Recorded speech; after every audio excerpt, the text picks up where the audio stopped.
नमस्कार, आप देखें एनबी न्यूज और मैं हूं आपके साथ प्रियव्रत दीक्षित। स्वागत है आपका अपने उत्तराखंड के इस खास बुलेटिन। तो हरिद्वार में पतंजलि योगपीठ के दौरे के बाद से मध्य प्रदेश के मुख्यमंत्री शिवराज सिंह चौहान ने कहा कि योग की शिक्षा को हम मध्य प्रदेश में देने का अभियान चलाएंगे।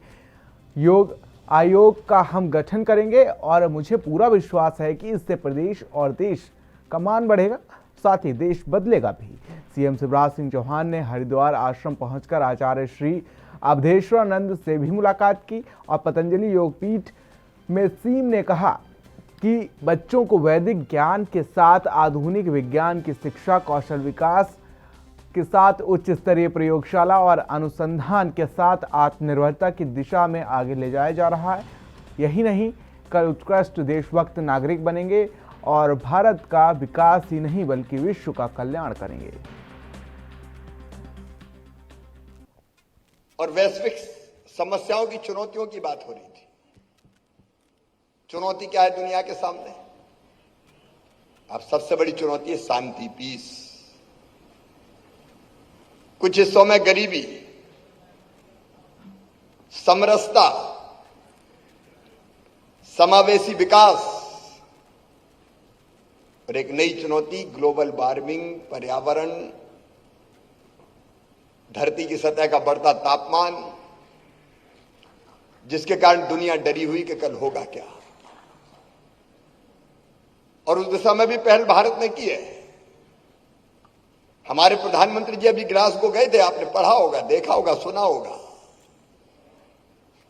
उन्होंने भी एक मंत्र दिया, one sun, one grid, one world. Britain के प्राइम मिनिस्टर बोले के एंड वन मोदी।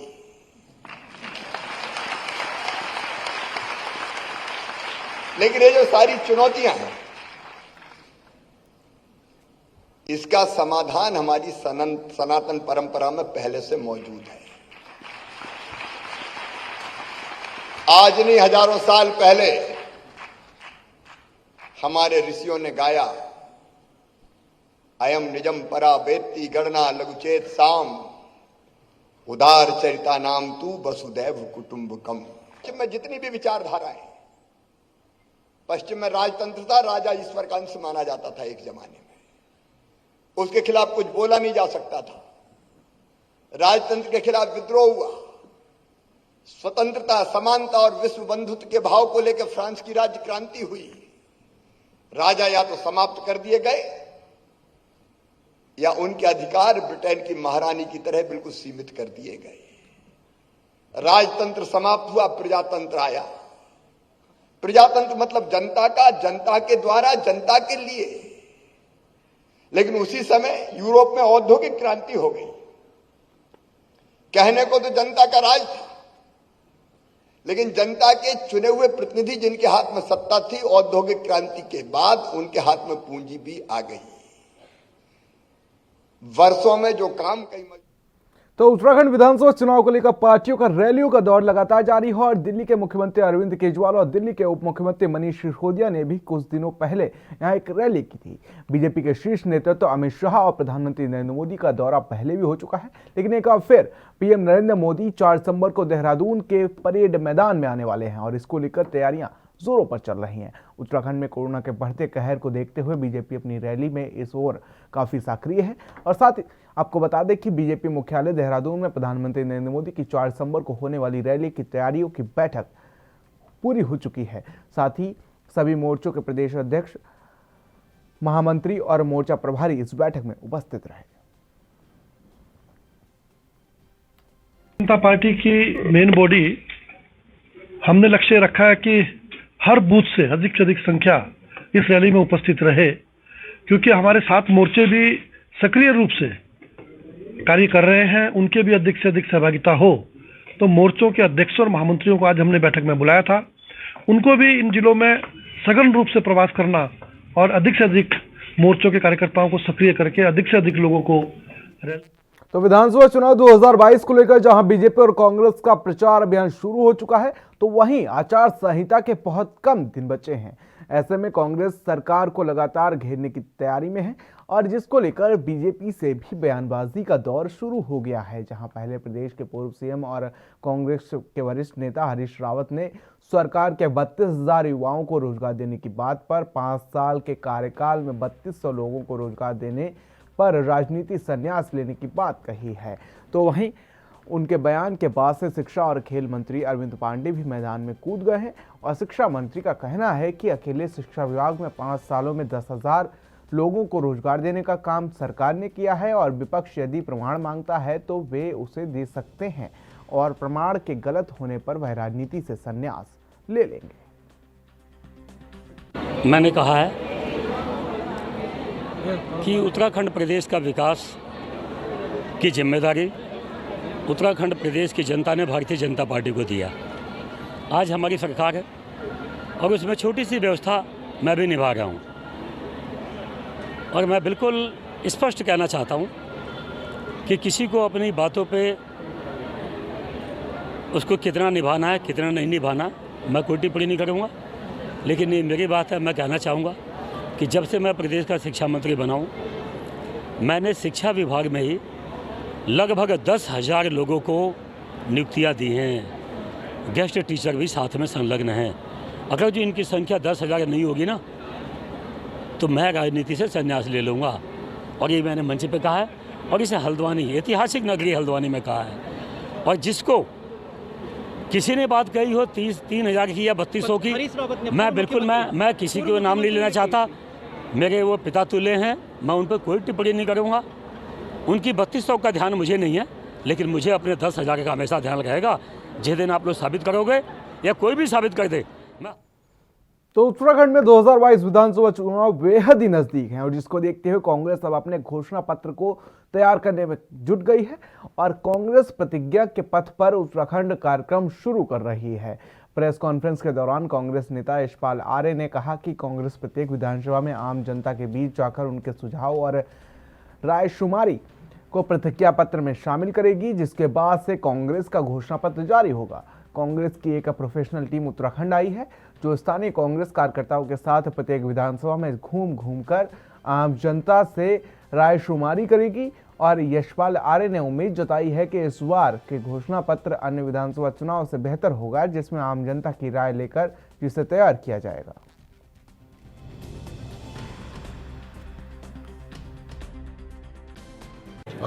हमारे AICC द्वारा जो हमारे प्रोफेशनल टीम है उसको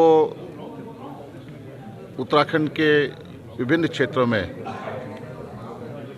लोगों की राय क्या है, लोगों के सुझाव क्या हैं, लोगों की क्या मांगे हैं, लोगों की क्या समस्याएं हैं, उनके बारे में हम जनता के बीच में सुदूर क्षेत्रों में ग्रामीण क्षेत्र से लेकर मैदान, तराई, भाबर हम जाना चाहेंगे। और हम चाहेंगे कि हर वर्ग, चाहे किसान हो, मजदूर हो, नौजवान हो, बेरोजगार हो, मातृशक्ति हो, तमाम सबको लेकर उनके विचार जानेंगे, उनके क्या वो समस्याएं हैं, उनके क्या सुझाव। देखिए, जैसा कि नाम से विदित है प्रतिज्ञा पत्र, ये ऑल इंडिया प्रोफेशनल कांग्रेस के लोग और हमारे लोकल कांग्रेस के लोग जाकर के हर वर्ग समूह जितने भी प्रोफेशनल लोग हैं, चाहे वो दिहाड़ी मजदूर हों, खेतीहर मजदूर हों, आपके बिल्डिंग निर्माण में हों या आपके ठेले खोके वाले हों, दुकानदार हों, होटलियर हों या डॉक्टर हों, वकील हों, दूसरे तरह के जो भी प्रोफेशनल लोग हों, सबसे वार्ता करेंगे, उनके सुझाव मांगेंगे और उनकी डिमांड क्या है वो मांगेंगे। और जिन लोगों से नहीं मिल पाएंगे, एक टोल फ्री नंबर भी उसमें दिया गया है, उसके माध्यम से उनके सुझावों को जी। तो सबसे पहले आपके माध्यम से न्यूज़ देख रहे हैं उनको मेरा नमस्कार है, उनको मेरा प्रणाम है। तो हम जो है AICC के निर्देश पे आए हुए हैं उत्तराखंड, AIPC छत्तीसगढ़ की टीम आई हुई है उत्तराखंड। हम यहाँ पे जगह जगह जाके, चाहे वो सुदूर इलाके हों, चाहे शहरी इलाके हों, चाहे तराई के इलाके हों, चाहे पहाड़ी इलाके हों, हर जगह जाके जितने लोगों से मिल सकें, जितने एसोसिएशन, छोटे से बड़े हर प्रकार के एसोसिएशन, हर प्रकार के सोसाइटी से जाके मिलेंगे, उनकी तकलीफ़ें जानेंगे, उनके प्रॉब्लम जानेंगे, उसको एक जगह उस डेटा को कंपाइल करेंगे और उसको मैनिफेस्टो टीम को हम उनको देंगे, ताकि उन समस्याओं को, उन तकलीफ़ों को ध्यान में रखते हुए मैनिफेस्टो बने, ताकि वो जो मैनिफेस्टो। तो उत्तराखंड में विधानसभा शीतकालीन सत्र आहूत करने की अधिसूचना जारी कर दी गई है और अब सत्र को लेकर असमंजस की स्थिति दूर हो गई है। देहरादून में 9 और 10 दिसंबर को शीतकालीन सत्र आहूत किया जाएगा, जिसके लिए विधानसभा सचिवालय ने तैयारियां शुरू कर दी हैं। इसके अलावा सभी विधायकों को भी सत्र आहूत होने के बारे में सूचना भेज दी गई है। विधानसभा प्रभारी सचिव मुकेश सिंघल ने 2 दिवसीय शीतकालीन सत्र की अधिसूचना जारी की है। 9 और 10 दिसंबर को सत्र में सरकार की ओर से विधेयक और अध्यादेश सदन के पटल में रखे जाएंगे। माना जा रहा है कि वर्तमान सरकार के कार्यकाल का यह अंतिम सत्र होगा। पहले सरकार ने कैबिनेट में शीतकालीन सत्र गैरसैंण में करने का फैसला लिया था, जिसके बाद वापस लेकर देहरादून में 2 दिवसीय सत्र आहूत किया जा रहा है। वहीं कांग्रेस और आम आदमी पार्टी गैरसैंण में सत्र आहूत न करने को मुद्दा बना रही है।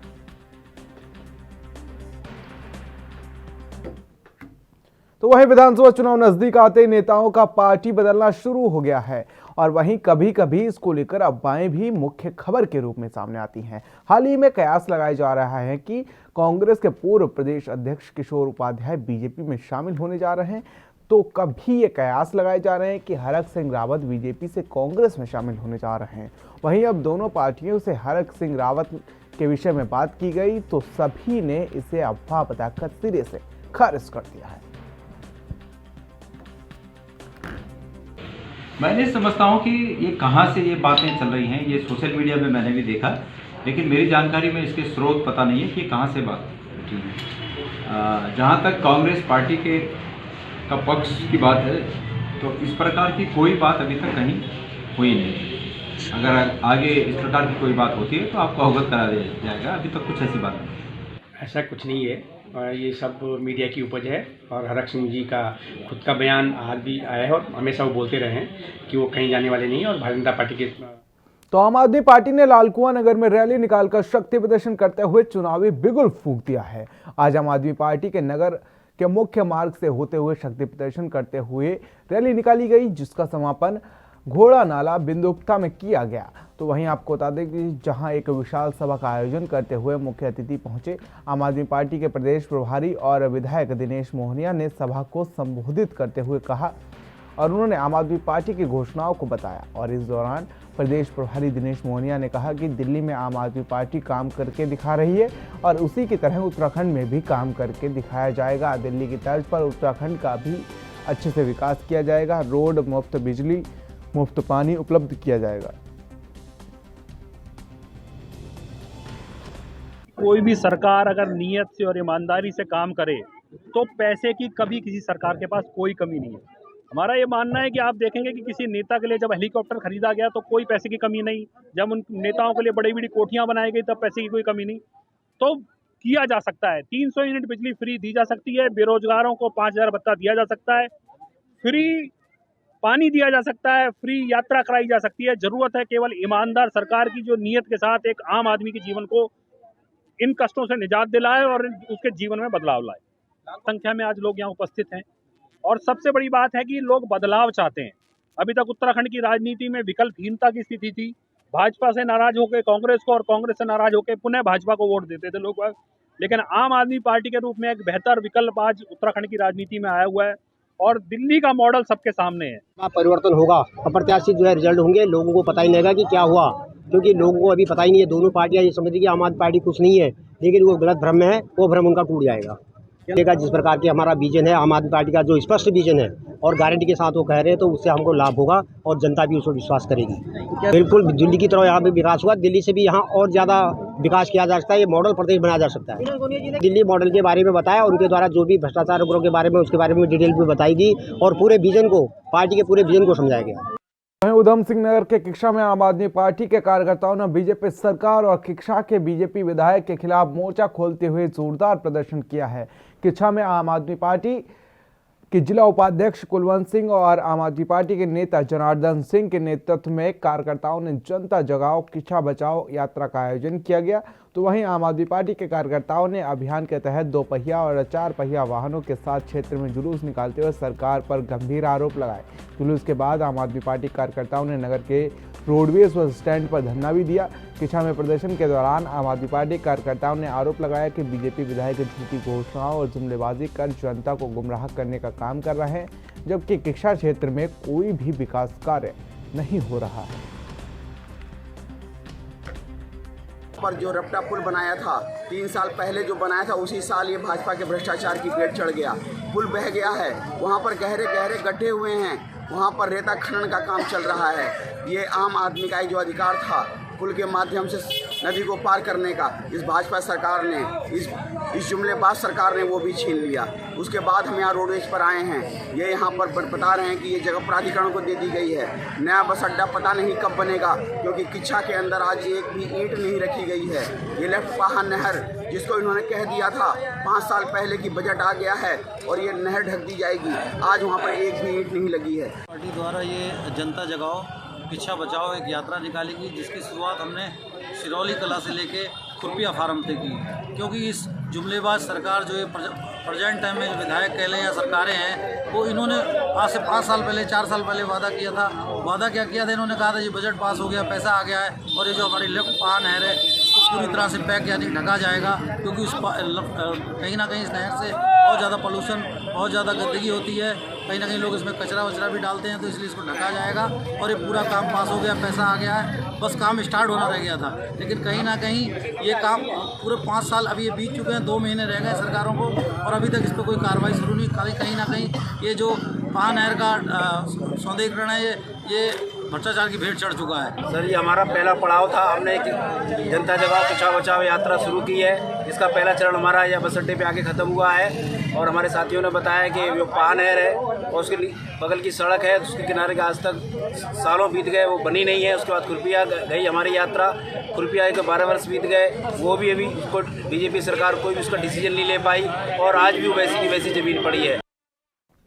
तो वहीं उत्तराखंड में कोरोना के बढ़ते मामलों को लेकर स्वास्थ्य मंत्री धन सिंह रावत ने कहा कि प्रदेश भर में कोरोना की जांच जो है वो बढ़ा दी गई है। धन सिंह रावत ने बताया कि राज्य में तीसरी लहर के लिए सरकार और स्वास्थ्य विभाग पूरी तरीके से तैयार है। उन्होंने कहा कि राज्य के सभी अस्पतालों में वेंटिलेटर से लेकर ऑक्सीजन सिलेंडरों की व्यवस्था भी की जा चुकी है और यही नहीं बल्कि राज्य की सीमाओं से लेकर अलग अलग जगहों पर भी कोरोना की जाँच की जा रही है।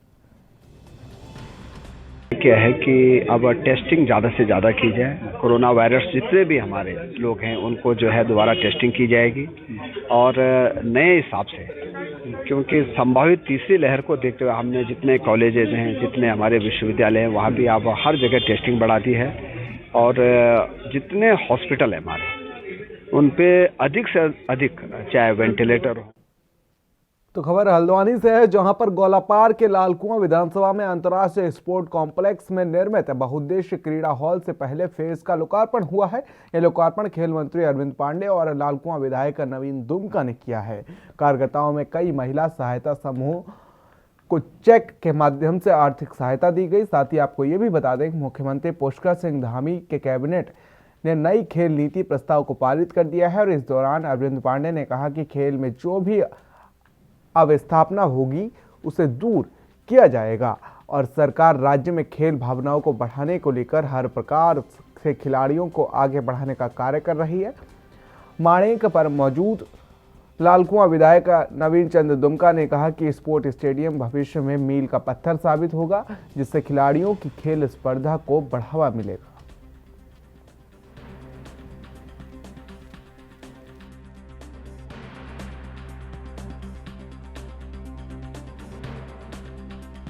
से पहले आपके माध्यम से हल्द्वानी की महान जनता को इस इंडोर स्टेडियम की मैं बधाई देता हूं। आज विभाग को समर्पित किया गया है। सभी यहाँ के खिलाड़ी, हमारे मीडिया के लोग, यहाँ की आम जनता यहाँ आके अपने फिटनेस पे ध्यान दें, उनका स्वास्थ्य ठीक हो। मैं उनके स्वस्थ जीवन की कामना करता हूँ और ये खिलाड़ी इसका उपयोग करें, मैं उनको शुभकामना देता हूँ। मैं निश्चित ही जहाँ अच्छी अवस्थापनाएं बनाने की सरकार ने कोशिश की है, वहीं एक खेल नीति के माध्यम से जो उदीयमान खिलाड़ी हैं उनको किसी के आगे हाथ ना फैलाना पड़े, हमने नई खेल नीति बनाई है जिसमें बच्चों को स्कॉलरशिप से लेके उनके रहने खाने की, और उनको मेडल जीतने के पश्चात सरकारी नौकरियों की हमने सेवा देने का बिना किसी कंडीशन के, मैं नेशनल, इंटरनेशनल, कॉमनवेल्थ गेम, हमारी जो एसोसिएशन है मान्यता प्राप्त, इनकी चैम्पियनशिप, यूनिवर्सिटी के जो गेम होते हैं इनके, और ये पुलिस के गेम होते हैं, इनमें भी जो बच्चे मेडल जीतेंगे उनको भी 2000 ग्रेड पे की नौकरी देकर बच्चों को हम शिक्षा मंत्री जी ने अपने सभी विभागों में मंत्री बनते ही बहुत ही आमूलचूल परिवर्तन और सकारात्मक सोच के साथ जो कार्यक्रम शुरू किए हैं, आज उसका एक लोकार्पण हुआ है। और साथ ही साथ जो उन्होंने खेल नीति का आज विषय एक लिया, जो भविष्य में जियो होने जा रहा है, वह उत्तराखंड के लिए वास्तव में एक बहुत ही भविष्य के लिए बहुत ही अच्छा प्रगतिशील। के मुख्यमंत्री को और खेल मंत्री जी को धन्यवाद देना चाहता हूं, बधाई भी देना चाहता हूं कि आज इस हल्द्वानी क्षेत्र के युवाओं के बहुत बड़ी डिमांड, जो बहुत बड़ी मांग थी, वो आज पूरी हुई है। और आज जो इंडोर स्टेडियम है उसका उद्घाटन हुआ है। जहां तक ज्ञापन का सवाल है, निश्चित रूप से मैं लगातार इन प्रयासों में लगा था कि किसी प्रकार ये जो 2014 से जो प्रारंभ हुआ था स्टेडियम बनना, ये युवाओं के काम आए। तो हल्द्वानी में नगर निगम की बोर्ड की बैठक को लेकर नाराज कुछ पार्षदों ने नगर निगम के बाहर मेयर जोगेंद्र पाल सिंह रौतेला के खिलाफ नारेबाजी की। और नाराज पार्षदों का कहना है कि नगर निगम के कार्यों में भ्रष्टाचार किए जा रहे हैं और अलाव के नाम पर 10 लाख खर्च किए गए हैं, जिसमें स्थिति यह है कि दिसंबर महीने में निगम क्षेत्र में कहीं भी अलाव की कोई व्यवस्था नहीं की गई है। और मेयर आयोजित बोर्ड बैठकों में बीजेपी समर्थित पार्षदों को छोड़कर अन्य पार्षदों की अनदेखी कर रहे हैं। पार्षद रवि जोशी और नरेंद्र सिंह रोडू का कहना है कि 3 साल बाद आज तीसरी बोर्ड की बैठक की जा रही है और उनके वार्डों में सड़क, बिजली, पानी अस्त व्यस्त स्थिति में पड़े हुए हैं। वहीं बोर्ड की बैठक के आयोजन किए जाने पर मेयर जोगेंद्र पाल रौतेला का कहना है कि नगर निगम क्षेत्र में हर जगह बृहद स्तर पर कार्य किए जा रहे हैं, जिसमें विरोध भी होते रहते हैं। उनका कहना है कि विकास को लेकर आज बोर्ड बैठक में 12 प्रस्ताव लाए गए हैं। मेयर साहब के घोटालों का चिट्ठा उन्होंने खुद जारी कर दिया है। 10 लाख रुपए के उन्होंने अलाव जलाए हैं और ठंड इस समय यह है, दिसंबर का महीना हो गया, आप किसी भी एक चौराहों में अलाव जलते हुए दिखा लीजिए। 10 लाख रुपए की लकड़ी इन्होंने अलाव में जलाई है। अपने लिए 25,000 की कुर्सी में अपने अंदर बैठे और पार्षदों के लिए 400 रुपए की नीलकमल की कुर्सी तक नहीं रखी है जोगेंद्र रौतेला जी ने। हम रात दिन उनसे कहते रह गए, हमारे गली मोहल्लों की रोड, लाइटें कहीं भी नहीं, सब अस्त व्यस्त पड़ा हुआ है। इन्होंने जो स्ट्रीट लाइटें लगाई है, नई LED बंद पड़ी हुई है।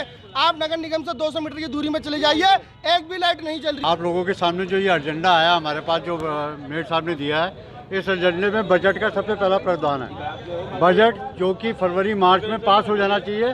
अगला बजट आने को तैयार हो गया फरवरी मार्च में। वो पिछला बजट जो पूरा खर्च कर चुके हैं, उस बजट को ये फिर से लेके आगे पास कराना चाहते हैं। यही एक हमारा दुर्भाग्य है। ये लोकतंत्र का हिस्सा है। 70 और 12 नामित पार्षद मिलाकर 72 पार्षद हैं। सब क्षेत्रों की अपनी समस्याओं को लेके जूझते हैं और बड़ी प्रबलता से बात करते हैं।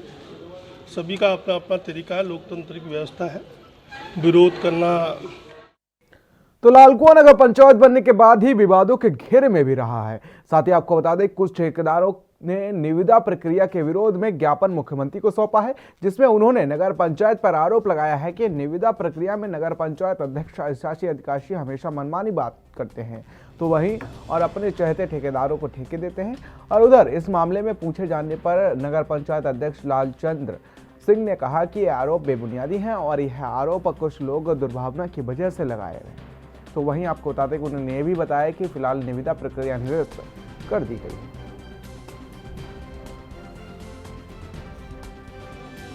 से हम संतुष्ट नहीं है। अगर जो या तो इनने अगर बोर्ड बनाई, बोर्ड बैठक रखी इनने, तो बोर्ड बैठक जो इनने प्रस्ताव पास किया कि भाई जिसने पत्थर नहीं लगाए हैं उनको टेंडर नहीं दिया जाए और जिनने लगाए उनको दिया जाए। उनको मिला टेंडर मिला, आज फिर दोबारा ये टेंडर कैंसिल कर रहे हैं। क्यों?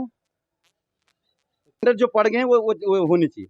मैं तो ये कहता हूँ भाई ठीक है, हम जो ठेकेदार अपने उसमें फियर है तो उसको टेंडर मिलना चाहिए। उस ठेकेदार ने टेंडर लिया, पर लेकिन वो टेंडर लिया हुआ फायदा क्या हुआ उसका कि आज वो टेंडर कैंसिल हो गए। फिर परसों भी ऐसा हुआ, यही टेंडर परसों भी कैंसिल हुए, आज और दोबारा ही कैंसिल हो गए। हर आदमी स्वतंत्र है जो कुछ कहे, लेकिन ऐसा कहीं कुछ नहीं है। हमने 9 जो है वो टेंडर कल डिस्ट्रीब्यूट हुआ है, दिया गया है 9 टेंडर। इसके अलावा जब मुझे ये जानकारी हुई कि ऐसा वो लोग कह रहे हैं, तो मैंने आज ही तुरंत आते ही ऑफिस में निरस्त कर दिया। हमने कहा कि और 3 दिन का समय दो, सब लोग टेंडर डालो। हमारा तो नगर पंचायत की आय बढ़ेगी, हम तो उसको 3 दिन का और समय दे दिया। आप सब लोग डालो, जिसका आएगा जितना हम उसको देंगे। ये तो हमारा एक तरह ठेकेदार और नगर पंचायत। तो उत्तराखंड हिमाचल की सीमा पर बसे फैडीज गांव का एक अलग ही माहौल बना हुआ है। कुछ ग्रामीण गांव में पानी के कनेक्शन की मांग कर रहे हैं, तो वहीं भारी संख्या में ग्रामीणों का कहना है कि पानी नहीं चाहिए, जिसे लेकर लंबे समय से विवाद चल रहा है। मामला मुख्यमंत्री दरबार से लेकर तमाम प्रशासनिक दफ्तरों तक पहुंच चुका है। साथ ही पेयजल मंत्री बिशन सिंह चुफाल ने पेयजल योजना को निरस्त करने के आदेश दे दिए हैं। तो वहीं दर्जाधारी मूरत राम शर्मा ने इस योजना को बहाल करने की ठानी है।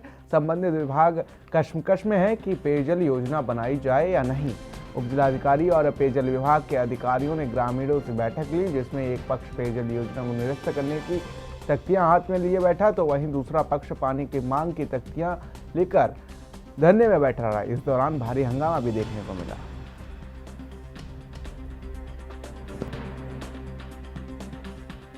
15 प्राइवेट लाइनें गई हुई हैं, जिसकी वजह से हमारे 2 क्यारियां बंजर हो गई हैं। अगर वहां पे फिक्स्ड पेयजल की लाइन लग जाएगी तो अभी जो सिंचाई और पेयजल दोनों की व्यवस्था है, फिर वो सिर्फ पीने के लिए रहेगा, हमारी सिंचाई के लिए पानी ही नहीं रह पाएगा। तो हमारे सारे खेत बंजर हो जाएंगे और सभी हमको भूखमरी में सब लोग आ जाएंगे और हमको यहाँ से हमारा गाँव छोड़ के पलायन करना पड़ेगा। जैसे बहुत जगह पे गढ़वाल में और यहाँ पे भी बहुत सारी जगह पे पानी न होने की वजह से लोगों ने पलायन किया है। तो वैसे भी हम लोग पलायन के लिए हम लोग रोक रहे हैं कि इस तरह का पलायन न हो। तो उस स्रोत में जहाँ पे भी ये हमारे पास ऑलरेडी पानी है, तो ये योजना कहीं और शिफ्ट की जाए। आपने अन्य मुद्दे भी बताएंगे, भ्रष्टाचार हुआ है, धांधली हुई है जी, यहाँ पे मनरेगा के तहत धांधली हुई है। यहाँ पे भागमल की दीवार दिखाई हुई है, एक्चुअल में भागमल की दीवार नहीं है। यहाँ पे 2 सूखा तालाब दिखाया हुआ है, सूखा तालाब नहीं है।